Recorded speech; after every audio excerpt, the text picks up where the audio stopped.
So, welcome everyone to another juicy, joy-filled and joy-fueled episode of Live Your Best Laugh. I am super excited about my gorgeous guest today. We have been wanting to chat for a long time, haven't we, Josh? And I'm just delighted that you are here, my lovely. I've had the pleasure of knowing you for quite a few years now, and we've met in the flesh, not just on screens, which is always good.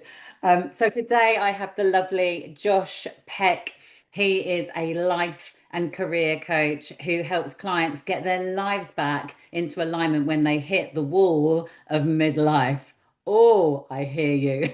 I love that. I was reading that. I was like, I love that description, the wall of midlife, because it's such an interesting place to get to because we can look at it as like, oh my gosh, I'm blocked, or oh, I'm gonna climb up and jump Jump out and over them. whoa, out the other side, Yeah. right? Which is what you're all about, aren't you? Helping people get their aligned careers, relationships, health, and happiness. So oh, welcome, my lovely, to the pod. It's great to have you here. If you want to just say hello to everyone listening, and yeah, anything you want to share about yourself, my lovely.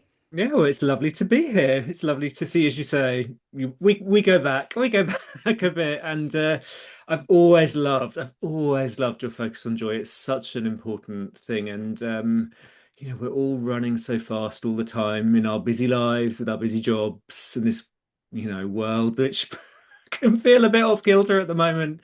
That a focus on joy is, yeah, what we all need. So it's really lovely to be here.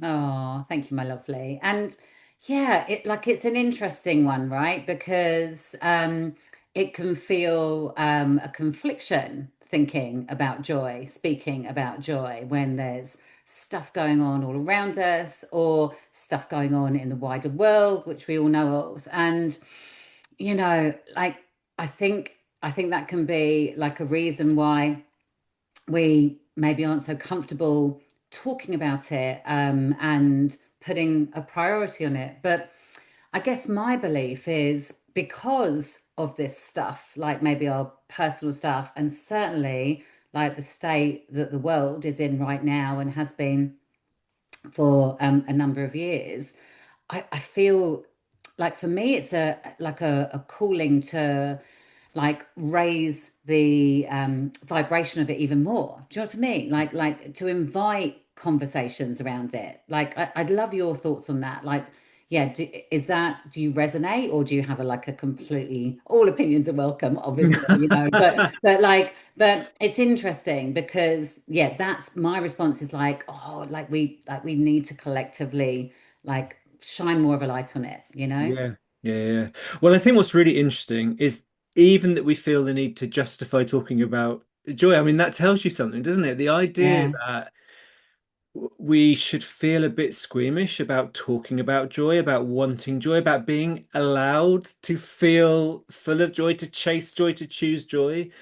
I mean, what a weird world where joy is not seen as just an amazing good thing that we all would want. So, I mean, it kind of epitomizes the problem that we have in the world at the moment, that we might feel guilty about spending some time feeling joyful, about wanting to feel joy. If there is a problem in the world right now, and don't get me wrong, there are many problems, but the idea that we shouldn't be chasing happiness, Mm. even that idea, chasing happiness, what? Uh, we have this idea that, life should be hard, and we should work hard, and we should be honorable and decent and all that kind of stuff, as if somehow our very purpose in life is not to enjoy, like, the work I do is all around, as you say, when people get to that point where actually often where they're brilliant at what they do, but they just don't care about it anymore, where they've done something for 20 years and they could carry on doing it, doing really well, being successful at it, but they just think, like, why am I bothering? Like, this is not what I want to be doing. And often the thing that's kind of wrung out of them and wrung out of the job is they just don't have any joy for it anymore. They're not enjoying it, they're not happy in it. but they have this sense of obligation, of duty, of, well, maybe isn't this what it's supposed to be like?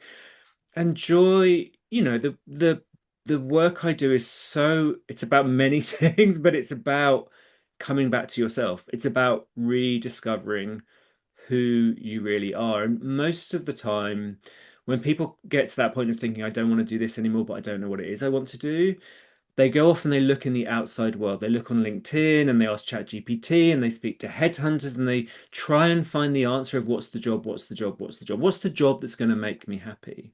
Mm, And that just never works. Like the answer to how am I going to be happy is not on LinkedIn. It's not in ChatGPT, because really a career change is not about a job. It's about who you are. It's about realigning who you are with what you do. And the trouble with that is most of us, like, by the time we hit our 40s and our 50s, when we hit that point of midlife, which incidentally is less an age and more a point of life where you're kind of not prepared to compromise anymore, where actually you think, I could carry on doing this, but why? Like, this is not working for me. Like, when you hit that point of midlife and you're normally your kind of 40s and 50s, actually the answer doesn't lie in finding another job. It lies in remembering who you are. And, part of the way to do that is about doing a very rational process of kind of working through that and asking yourself some questions. But a much more effective, a much faster, a much kind of truer way of doing that is really to feel who you are. The words are really on top of the feeling, really to feel back into, oh yeah, here I am. Here I yeah. am. I was here all along.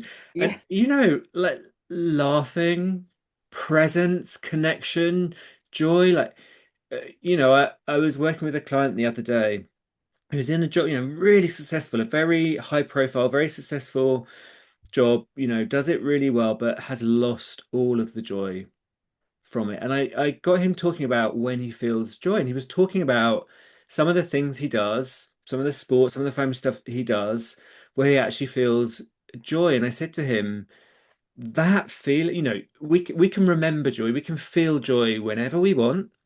And that feeling of, being on the football terrace, if that's your thing, and feeling joy at your team succeeding, that feeling of joy will get you to the answer of how you want to live, what you want to do next, far faster than asking yourself, what's the job, what's the job, what's the job?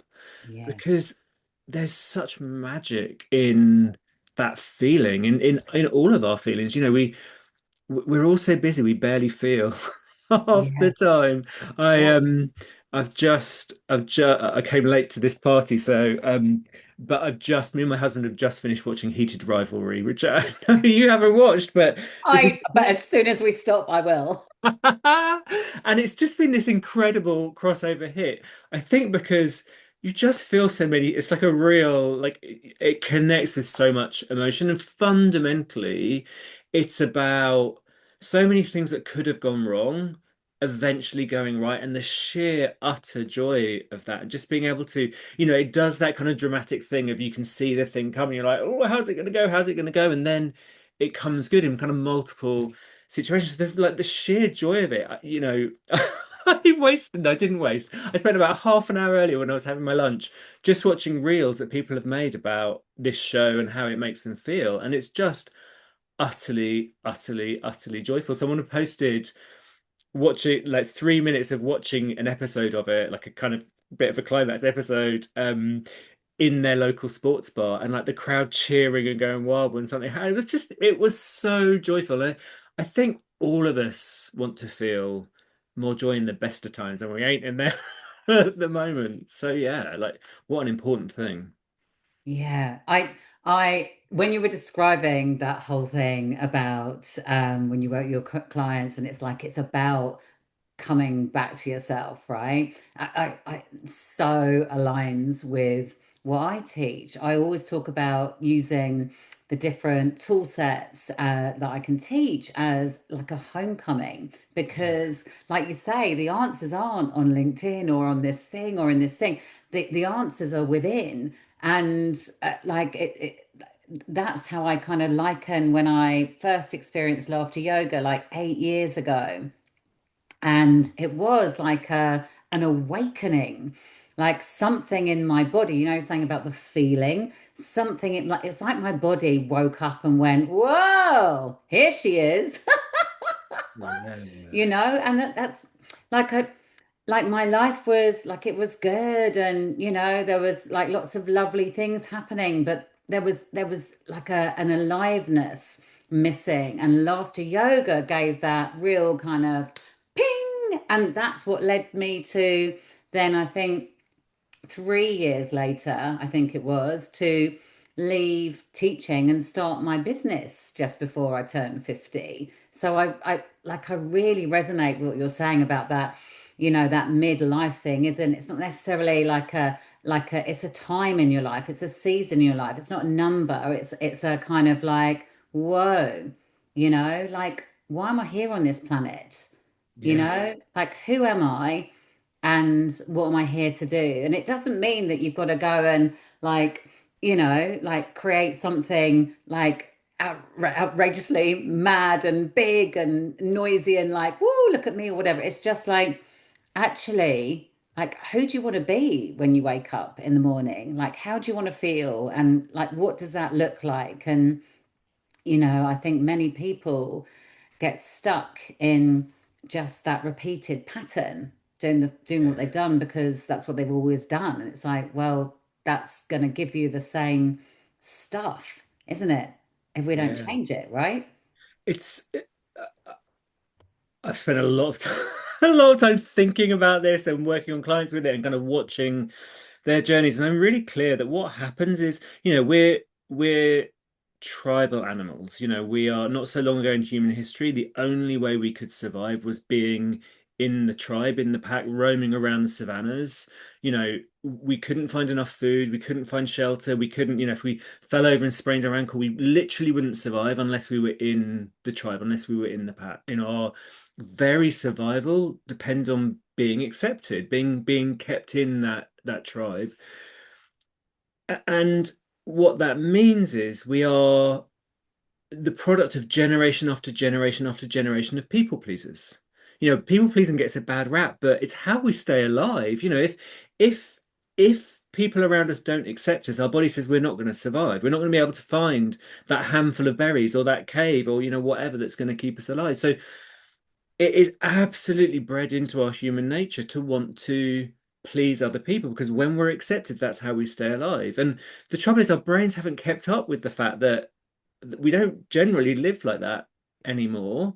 And so what we learn when we're young is, if we smile instead of we cry, then people are more happy with us. If we say this thing instead of this thing, if we behave in this way, and so what happens is we start to live in the external world. We start to behave in a way that makes us more acceptable to people. And that's a very natural human process. But every time we kind of shift our shape a little bit to make this person like, maybe if I'm a little funnier, maybe if I'm a little more intelligent, maybe if I'm a little thinner, maybe if I'm a little more this, a little more that, we lose track of who we actually are. And it's an absolute innate human process. But in doing it, we get to when we're 45 and we look around, we think, I've no idea who I am anymore. So, if a career change, a relationship change, kind of changing your life is not about the external thing, but really about coming back to a sense of, at this point in my life, who am I and what does that mean about how I want to live? Then you've got to get back to that sense of being you for you, not for all of the people around you. There's 8 billion people in the world. A whole lot of them are going to think you're an awful cretinous individual. You can spend your life trying to persuade them you're great, or you can be yourself, really be yourself, not some, sociopath who doesn't care what other people think, but be yourself and just really know that, whether or not you like me, whether or not you find me acceptable, whether or not you get me, like that is your business. That is none of my business. I and look, I am by no means the finished article, but particularly as a gay man, I spent a lot of my time growing up trying to kind of hide in the shadows of being acceptable. And like my job in my 40s and 50s has all been, I'm about to turn 50, I'm in my 40s and coming into my 50s, is actually about remembering who I am and being comfortable with that person. Because if I can't even remember who I am, if I can't connect with a kind of deep sense of, oh, here I am, this is who I am, how on earth can I find a job that is going to make me happy? That the job doesn't make you happy, it's how you feel in that job. So reconnecting with this sense of, joy, I think, has lots of different purposes. It has a kind of pure intrinsic value of joy for the sake of joy. Like it needs no more explanation. Like it just bloody nice. It's lovely to be able to laugh, to be able to feel, it needs no explanation. But it also has real instrumental value as well. It has the ability to get you back in touch with who you are, to enable you to say, oh yeah, this is how I feel when I'm really, really me. It enables you to feel a sense of purpose. I'm really clear. Our purpose is like to show up in life and enjoy it. It's Mm, not actually our brain's core purpose is to keep us alive. The one thing we can guarantee that we're going to die, like our core purpose is to stay alive as long as we can. But after that, what's our purpose? Really to enjoy life. Yes, to mm, change the world. Yes, to have an impact, but really to enjoy life. And look, I think this is where that argument intersects with this sense of, well, the world is awful right now. Isn't it self-indulgent? Isn't it overly privileged to be feeling joy, let alone kind of consciously chasing joy? For me, if joy doesn't exist, if you're not willing, prepared to feel the most extraordinary joy, to feel entitled as a human being to feel incredible joy, even when other people are suffering, then, I mean, joy and love and all of those incredible emotions are really the prerequisite for self-righteous rage and anger and all the things that are going to help you go out there and kind of make the world a better place. If you don't believe in joy, if you don't believe in love, if you don't believe in all of those lovely feelings that we want to feel, then why go out there and battle against the forces of kind of darkness out there? Because mm. if you're not going out there and laughing and connecting with the human beings and having the best time you can, despite there being this awful stuff in the world, then you're just part of that darkness. You might as well just kind of accept it. Like if you don't believe in that joy, then there's no point in that righteous anger that's going to make you go out and change the world. So, joy for the sake of joy, joy for remembering who you are so you can create a better life, but also joy because that's the very point of getting angry at all the things that are wrong in the world. Going out there and saying, this is not okay with me and I'm going to do my bit to change it. Yeah, yeah, I'm so with you. And I think the thing with people kind of parking joy is almost it gets kind of pedestal to this, like it's this like this far away like emotion that we can feel when maybe I've ticked these boxes, right? And it takes it away from that present moment awareness. And like you said, like we all know we're going to die, like it's an absolute certainty, it's absolutely going to happen. What we don't know is when. Yeah. And the thing is, like, if I wasn't here tomorrow, but I was waiting to feel like allow myself to feel fully joyful once I've achieved this or done this or got this, like accolade or da da da, then what I'm doing is I'm like denying myself a ton of pleasure, a ton of play, joy, fun, like all the things. And so I think like a really useful thing for us to do as adults because we wouldn't be having this conversation with a 4-year-old, right? A 4-year-old, it's just they're literally like Yeah. they're hardwired for like jazz hands, like jumping in puddles, finding like a feather exciting, picking up a little bit of blossom, or like rubbing some mud, and that's joy. It's like it's unbridled and it's Yeah. super super simple, but what happens with us as adults, we like have a ton of stuff that happens to us, and so we just get caught in adulting. But and like that's not to kind of downplay like stuff that can happen to people and all the things, but there still is the call to find the joy, because you can feel like sorrow over here and joy over here. You can be feeling grief over here and joy over here. Like the two are allowed in the same space. I think often we can maybe disallow ourselves, when stuff is going on. But I think if we have got ourselves in the energy of like, do you know what? I'm going to make joy my baseline, my default, because that's how we arrived on this planet, Yeah. right? As Yeah. little ones. So it's like, how can we do that? Well, that might be, do you know what? I'm going to play with some Lego every day, like after my lunch, or I'm gonna, go out for a walk. And, as we record this, it's actually really beautifully sunny, so I'm gonna go out and I'm gonna look and see where little leaves and flowers are budding, or, I'm gonna get my hot drink and I'm gonna cup my hands round it and I'm just gonna feel the Yeah. warmth, feel the space, feel the pause. Like there's so many different ways we can do it. It's like it's that deciding, it's the choosing, right? Yeah. Yeah. And the idea, one of the key things that gives me joy is people being nice to people. Someone Mm. being nice to me.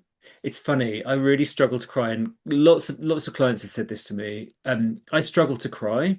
I decided when I was about 12 that boys don't cry, and I pushed it down, and I've really struggled since. But the thing that will guarantee like get me welling up is when someone says something really nice to me. Oh, And lots of clients have said that to me, that that weird experience when someone's nice to you, it makes you kind of well up, but that yeah. someone being nice to you, being really kind to someone else, watching kindness. I'm loving one of the things I love to do is like I'll have my lunch. I work at home on my own when the family are all out, and so I'll watch something fun at lunchtime. Like I love the comedian Matteo Lane, like makes me laugh. But one of the things I'm watching at the moment while I eat is and incidentally, like I'd never let my kids watch while I eat, but when I'm on my own, it's fine.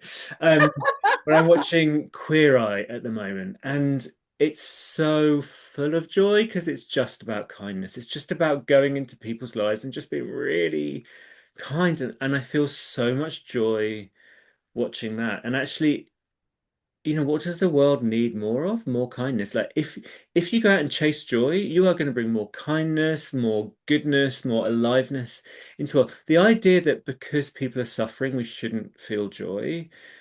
I get it. I get it. And look, there are people who feel big emotions who find it very hard to even feel anything else other than kind of worry and anxiety and a kind of terrible sadness when these things are going on. But if you are able to feel joy and you choose not to because you feel bad about it, or you choose to kind of avoid it, I think that actually does the job of of the darkness. I really think it's kind of incumbent on us to find the joy, to create the joy. One of the things I think most of us do, as you were just saying, is we kind of tell ourselves, I'll be happy when. I'll be Mm. happy when I've changed career. I'll be happy when the kids are through this difficult thing. I'll be happy when this thing has happened.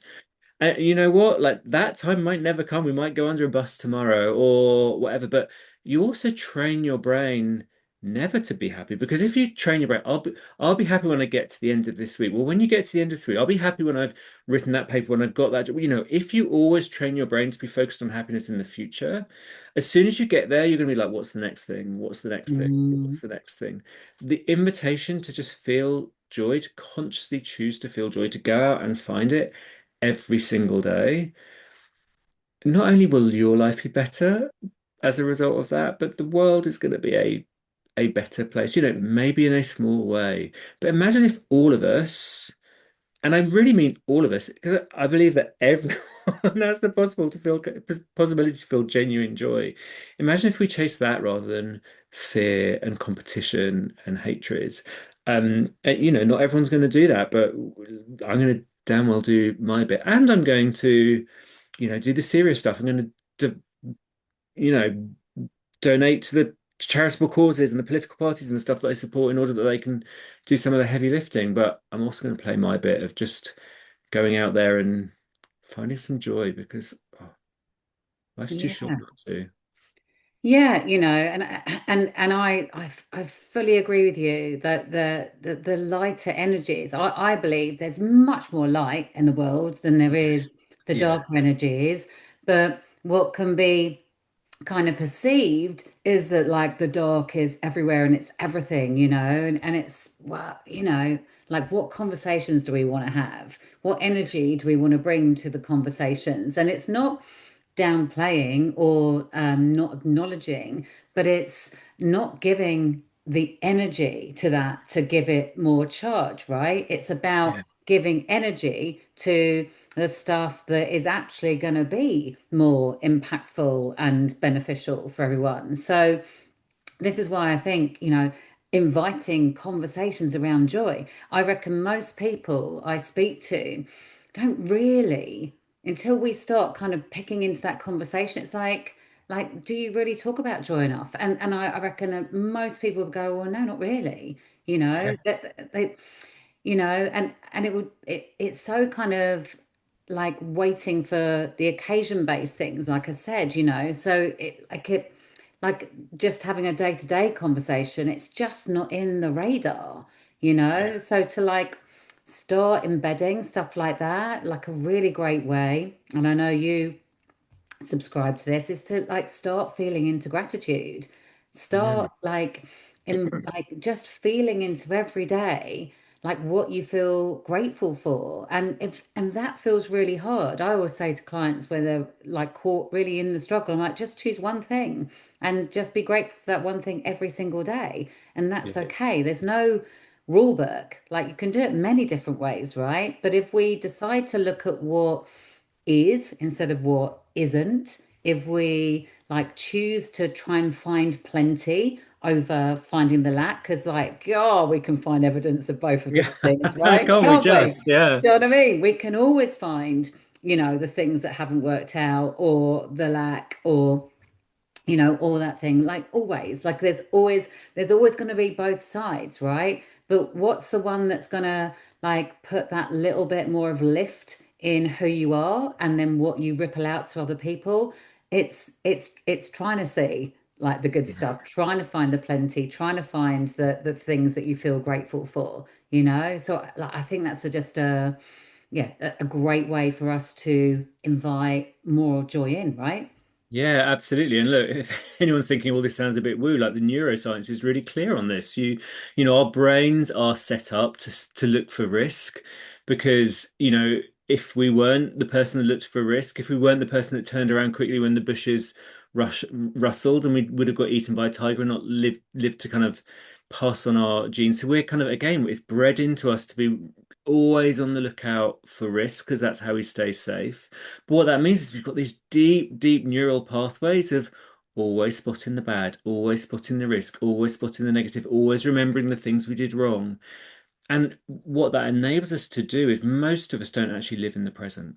We live between the past and the future. We're watching that video of, that awful thing we did, or that thing that someone said to us, or, and our body doesn't know that it's a film. Your brain is the best cinema you'll ever find. The most realistic film you'll ever see is that one that's playing in your brain of that argument you had with your husband over dinner last night, that thing someone said to you at work, or that embarrassing thing that you did when you were 15, and your body doesn't know it's not real. Your body thinks it's happening now because it's happening in your brain. And so it releases the cortisol and the adrenaline, all of the kind of stress hormones in your body, the fight or flight response. So you feel like your body's actually feeling it now. But when you consciously reprogram your brain I write out 10 gratitudes every single morning. It's the very first thing I do. And every time it has to be a different 10. And so that really forces me to think about all of the great stuff in my life.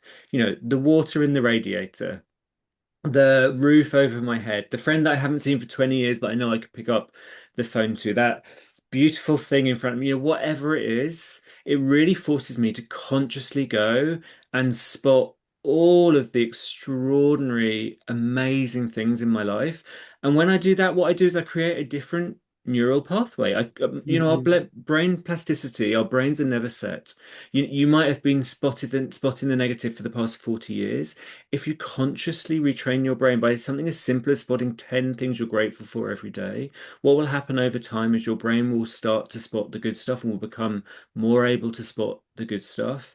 And if you're also able to twin that with a process of not allowing yourself to slip into past, future, replay, pre-play all the time, to say, oh, I'm watching that film of X thing happening, or, what will often happen is we've got something coming up, and so we'll start to watch the film of it going badly, in the kind of worst possible way it could. And so we get all the anxiety in our body, all the stress, and if you can say to yourself, I'm not going to watch that. I say to myself, actually, I don't even have to do it very much anymore because I've retrained my brain on this. But when I can feel myself getting anxious, I'll be like, okay, what's the film I'm watching? I'm not going to watch that film anymore. And I just get present again, get present in the blue sky in front of me, on the feeling of the ridges of my skin between my fingertips when I rub them together, in the solidity of the chair beneath me, all of that stuff. When you can really anchor yourself in the present, then you change your brain. And so this stuff becomes a virtuous circle of really training your brain in a very practical way to spot the risk less and to spot the good stuff more.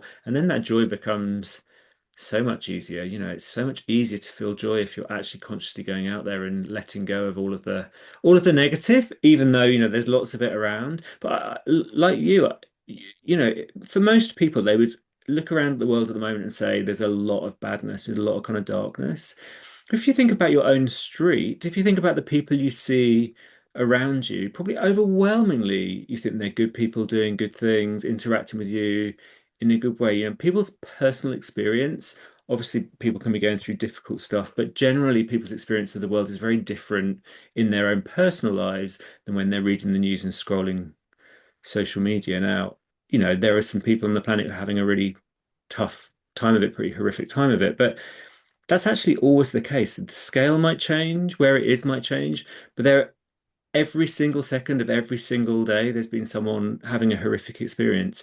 If we allow that to define how we feel, then we'll never feel any joy. We'll never feel any happiness. So, it's a tough one, but I do think, for the sake of the world, let alone our own kind of mental health and kind of time on this planet, you want to go out there and enable yourself to feel good some of the time as well. Yeah, absolutely. Because us choosing to do that, like, how's that going to ripple out to people? Who's it going to ripple out to? So, if we subscribe to the energy of whatever is going on, then that's what we ripple out, and that collective energy is so much more powerful. And I think the thing with gratitude practice, I don't think it gets enough. What's the word? Like, I don't think it gets revered as like highly as it should be, right? Yeah. Because like it's though like it's so simple, right? But its delivery is huge because, like you say, you're rewiring old beliefs. But I think much like joy, people can like stumble with gratitude because they're looking for like the right thing, Yeah. like what's the right amount of gratitude? What's the right thing? It's like I've got to find the thing, and but there's like millions of things. There's literally millions of things that we can feel grateful for.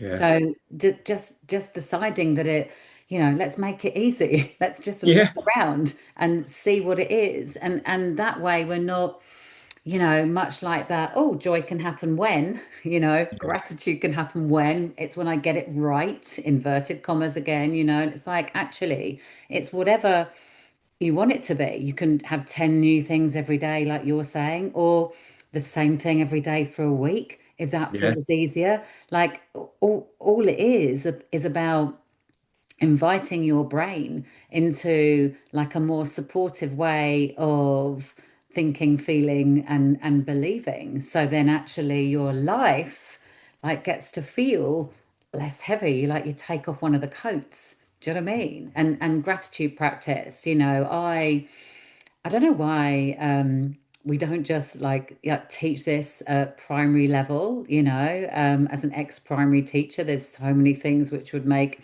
a huge difference to the world if we just taught these as key skills. It's something that Yeah. I came to much later in my life, and I was like, whoa, this is not, it's a simple thing, but it's not simplistic in what it delivers. Like it goes way beyond what we might allow ourselves to believe it does. Yeah. It's so interesting to me because, I've got two youngish kids now, 9 and 13. And, I try not to kind of drive by coach. I try not to be, but it's really important to me that they understand how their brain works because actually the way the world thinks our brains work is not the way the brain works at all. on a very simple example, our language says that made me angry, you made me sad, as if somehow someone doing something creates an emotion in us. And in fact, that's not how it works at all. Someone says something to us and we have a thought about that, they're attacking me, they don't trust me, they think I'm an awful human being, and it's that thought that creates the emotion. Every time, sometimes that thought is kind of happens in a millisecond. Sometimes we don't even see it. Sometimes we've had that thought so many times it just feels like a fact. But without the thought there, we don't have the emotion. So we go through life thinking that our emotions are just these things that happen in us, kind of, and we have no agency over it. Whereas in fact, we have huge power to decide, what am I thinking? Does it serve me? Is it creating the feeling that motivates me to take the action that I want to create the result that I want? So I'm always saying to my girls, they'll be like, she's annoyed me. And I'm like, no, your thoughts about her. And they're like, shut up. But if I can help them see that they actually have far more agency in the world, it's interesting. Like I've had some pretty big kind of wider family stuff going on recently, and through it all, I felt incredibly zen. And lots of people have said to me, "Oh my God, you must be feeling awful. It must be horrific." And genuinely, it hasn't been. And Mm, quite a few people have been quite challenging to me about, well, I know, I know you like to keep it together, but do let yourself fall apart. Do let yourself, as if somehow we are supposed to feel a certain way in response to certain mm, things. And I think about life very differently to many people. And when you think about life differently, you don't necessarily get the same emotional response. My kind of starting point is, I don't know what's good or bad. How do I know that this thing that's happening that seems on the face of it to be bad isn't the best thing that could be happening? How do I know that? That can feel very challenging. But if I'm not attached to my view of the world, if I'm not attached to the world must happen this way because I think this is the best way, that non-attachment helps me just say, okay, well, here I am, and to feel very differently about it. And if something bad happens, you might want to feel sad, you might want to grieve, you might want to feel angry about it. You don't always have to. And actually, you don't mm, have to feel angry and also be motivated to go and do something about it. The idea that somehow, if I see injustice, I have to feel full of rage in order to kind of go and change the world. I was listening to a podcast the other day, We Can Do Hard Things with Glennon Doyle, I absolutely love. And Abby was saying on that, like, I don't want to be around anyone at the moment who isn't consumed with rage. Like, the world is so awful. Like, and if you're not consumed with rage, I don't want to know you. Like, how can you not be? And I was like, yeah, I get it. I get that, if you're not consumed with rage because your worldview thinks that all of this stuff's okay, then fine. But I don't think we have to be consumed by rage to think that things are wrong and want to change them. We're so mistaught how our brains work, how our emotions work, and it's so kind of brain not just kind of put into our brain that we have to, that this is how things work, that we have to feel a certain way. Actually, when you mm, start to really get beneath the surface, when you get into your metacognition, what am I thinking, and then into your metacognition, what am I why am I thinking that, do I want to feel that, how do I, what else is available to me? When you really get beneath the surface of how we operate, like, the world opens up to being a very, very, very different place when you can kind of feel whatever emotion you want to feel. And I'm going to choose a lot of joy within that, and also go and, do some stuff to change the world for the better, not in spite of the joy, but because of the joy. yeah, not feeling that you should be a certain way, right? And I think so many of us can feel like this is how it has to be. The X has happened over here, so I'm going to be doing Y over here. And again, it's that thing of like old beliefs that Yeah.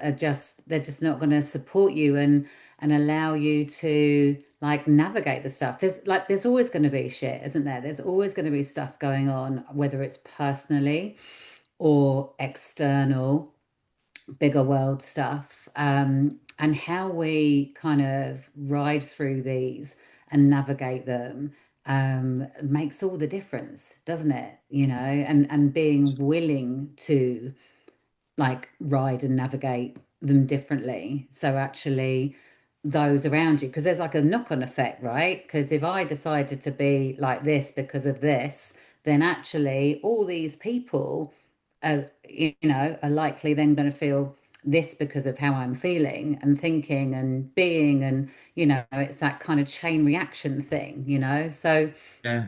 if we can allow ourselves to look at things like with a different lens, and respond in a way that feels like safety, I think, is absolutely paramount for all of us, for sure. So, like safety at its core. But yeah, because like maybe that's how you always used to react to that thing, like, and you've decided to like respond differently. Yeah, that those beliefs can stay over there, right? And give you Yeah. that freedom. Yeah. And look, I don't want to sound Pollyanna-ish in this, and also, like, I'm a white middle class man. I life gets to be a lot easier for me as a result of all of that kind of multiple layers of privilege than it does for other people. So, I know that it is easier for me to choose joy most days than it is for a whole lot of people.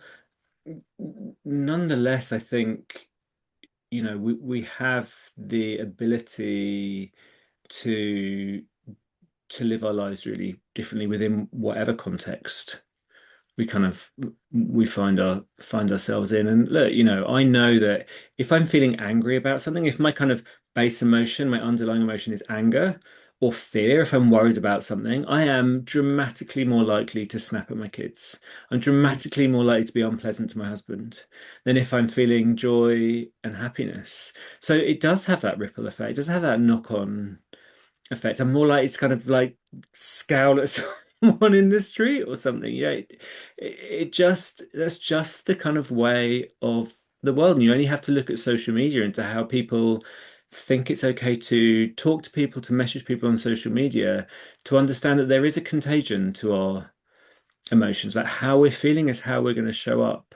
And Mm. that's not to say that if we're if we're feeling crappy one day because of something that's not okay, that's you feel how you feel. But if you are stuck in all of those kind of big, heavy, kind of anger, fear kind of emotions, that is not only going to kind of make your life more difficult, it's going to make it less pleasant for the people around you for sure. So, um, it gets to be. It gets to be more of a choice. It gets to be more of a decision within whatever your context is. But if you're able to, then it gets to be a really life-affirming choice as well. Yeah, and this isn't, yeah, as you say, it's not about not allowing the feels, right? I always believe all feels always welcome, Yeah. it's what makes us us, and life isn't about like skipping around in a huge, great big bubble of sunshiny joy, right? Because there'll be something happening here, here, here, here, here, and so it's just not realistic. However, what I think is a really helpful decision for us to make for ourselves is, yeah, I'm going to feel the feelings, I'm not going to bypass feeling sad or angry or frustrated or whatever energy is coming up. I'm gonna feel it. But what I'm going to choose to do is not sit and dwell and live in it. So that Yeah. then becomes my default baseline, kind of like, oh, I'm just angry at the moment because of this thing, and I'm going to carry it around. I'm frustrated at the moment because of this thing. I'm going to carry it around because that, like, the bottom line with that is we're just wasting so much precious time that we have Yeah. here. Yeah. It goes back to that right at the beginning where we were chatting about we're all going to freaking die. Like it's an absolute definite. It's the one thing that we know. It's the Yeah, one, it's the only thing we can guarantee. The sun's going to yeah, rise and yeah. we're all going to die. And yet that's the thing we're most scared of. Yeah, yeah. So it's like, yeah, feel the feels, for sure, feel the feels. But like a huge shift point I think we can get to in our lives is I'm going to allow that, but I'm also going to allow myself to learn tools to take myself out of those feels so that I can experience more joy, more love, more peace, more ease, more, whatever energies will help me feel like myself. Yeah. because I don't think any of us like just like, yeah, I can't wait to feel more angry. And like we like, coming back to ourselves is who we are. Maybe we're someone who's like really super cheerful. Maybe we're someone who is super chilled, but it's like it's coming back to that energy of who we essentially are in our essence. So learning the tools that bring us back to that place, that's the game changer in life, I feel. Yeah, it really is. And I'm really conscious we've spent so much time in this podcast. You and me, who really believe in the power of joy, have spent so much time in this podcast justifying why it's okay. Yeah. No, despite ourselves, we've still had to, because intrinsically it still feels a bit uncomfortable. I think I was reflecting just now, I think for lots of kind of groups of people who marginalized, however you would describe them, like often our experience of joy is through struggle. So, growing up as a young gay man, like every gay film I saw was about AIDS, was about coming out, was about, if there was any joy, it was through the prism of surviving that struggle. A lot of kind of films about women are about exactly the same thing, like overcoming that adversity. So we're kind of also trained to believe that in order to feel joy, we have to have gone through struggle, as if somehow our joy is only allowed when we've kind of done the hard yards. And, that will create quite, I work with a lot of people who have slogged away in jobs that they haven't enjoyed for a long time because they believe that hard work is a great virtue. Right. I was brought up like so many people thinking that hard work was a way to be honorable and good. And now, like, I don't want to work hard. Screw that. Like, what's the benefit of working hard? Like, takes you away from the people you love, like, damages your mental and physical health. There's no relationship between earning good money, being successful, and hard work. Like, go and look on a night bus at 4 a.m., see women like traveling between cleaning jobs while their kids are asleep, like working their fingers to the bone, and tell me there's some inherent relationship between how hard you work and how successful you are. Like, hard work is the biggest cult out there. We all meant to subscribe to this idea that we're going to work hard and that's going to be what enables us to self-actualize as a human being. Screw that. Like, I want to have impact. I want to do good work, but I want to spend my life on a lounger reading a nice book in the sun because I'm not, I'm not going to justify it anymore. I want to have a life filled with joy and light and happiness, and I want to change the world. Like, the work I do, I get to work with incredible human beings, and I get to enable them to kind of bring their kind of best selves into the world and kind of change the world in lots of ways. But I don't want to do that even 40 hours a week, let alone 50 or 60. I want to work 3 or 4 hours a day, 4 days a week, and then I want to be on a lounger reading a book, having the time of my life because I ain't going to be here forever. So I'm going to enjoy it while I am. Yeah, yeah. And it's so interesting what you say around joy and the struggle. And I feel that one of the reasons people don't particularly give joy the energy, the space is there's a vulnerability of it with it, of Yeah. like, oh, if I feel this here, like, will it last, or what will happen over here? Do Yeah. you know what I mean? Because they'll look back and it's like, oh, when this happened, then this happened, and so I think people can be a bit frightened. Joy Yeah. can make people feel vulnerable because if I allow myself to feel this, like, like what else? Like, will it be long enough? Will it be joyful enough? And so I think there's many different conversations that go through people's heads, which is exactly why this podcast has been birthed, because I just want people to be getting more curious about it, having conversations about joy, like saying, yes, I freaking deserve joy, Yeah. like, yes, I'm totally here for more joy, and not feel weird about it, right? Yeah. Because we talk about really horrible things quite easily. That can be Yeah. quite like, that kind of complaining conversation that someone might subscribe to. Quite often that can be an easy fall in, right? It's like, well, why not? Why not let's come over the other side and talk about the things which are going to put a smile on your face and lightness in your body, like we all know when we're having like a conversation that's like heavily charged, like we feel it in our bodies, don't we? Energetically, and like we can feel it in our heads. And it's like, well, actually, like come over to this side then and Yeah.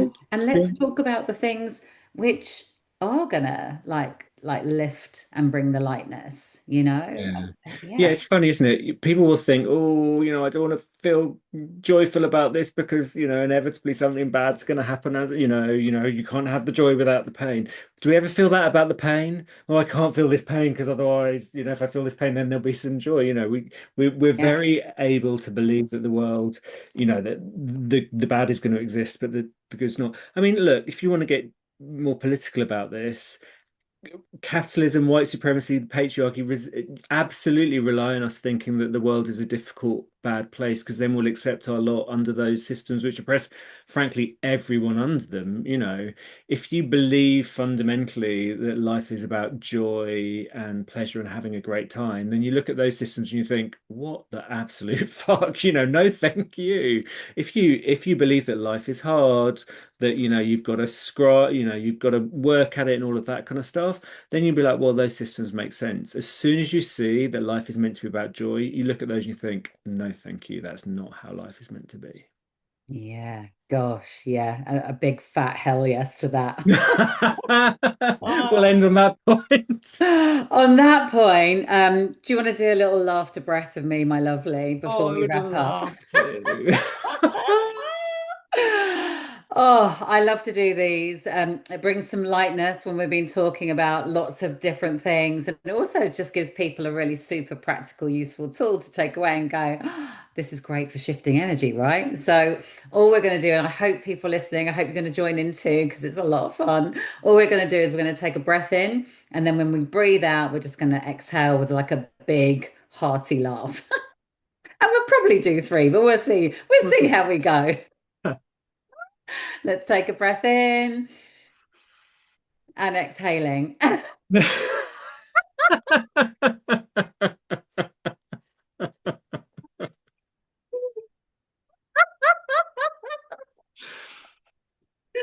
Okay, another breath in and exhaling.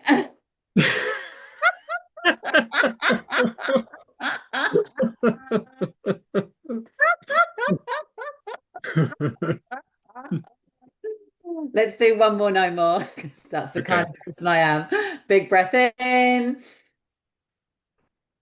and then big breath out.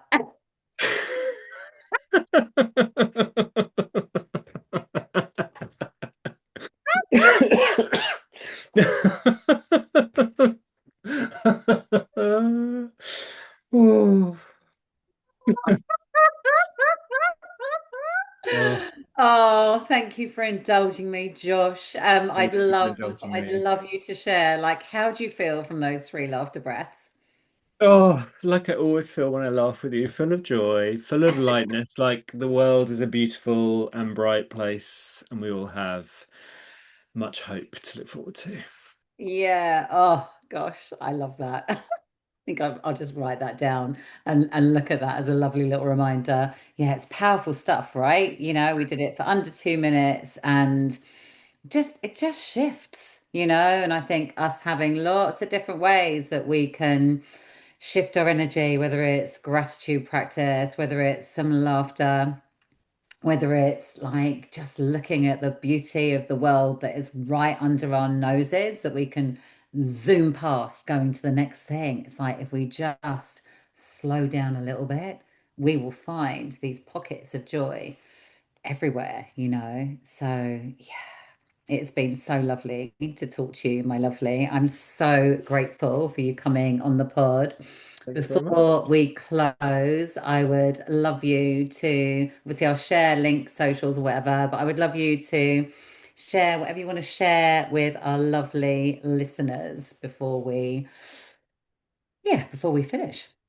Yeah, well, listen, it's been an absolute joy as ever. I mean, look, you can find me if you're thinking about what you do in midlife, then you can find me on Instagram. My business is called Your Best Life, because I'm all about living your very best life. So my handle on Instagram is Your Best Life UK. You'll mainly find me watching reels about heated rivalry there right at the at the moment. So if I'm not posting any content at the moment, that's why I'm afraid. But I look forward to being able to talk to you about that, Cat, once you've gone off and watched it. Compare notes. Oh my gosh, like runs out cabin and finds the box out now. Perfect. Oh, thank you so much, Josh. You've been amazing. Yeah, if anything that Josh has covered or I've covered has sparked like a question, curiosity, anything like that, our DMs are always open. As you can see, we both love a chat. So, Don't we so don't, just? so don't feel like you have to hold back. But yeah, give Josh a follow if you've loved what he's been sharing. And yeah, check out the show notes for anything that he has got coming up soon. So, thank you so much, Josh. It has been amazing and you have been gorgeous. Thank you, everyone, for listening. And I will see you on the next episode. Lots of love.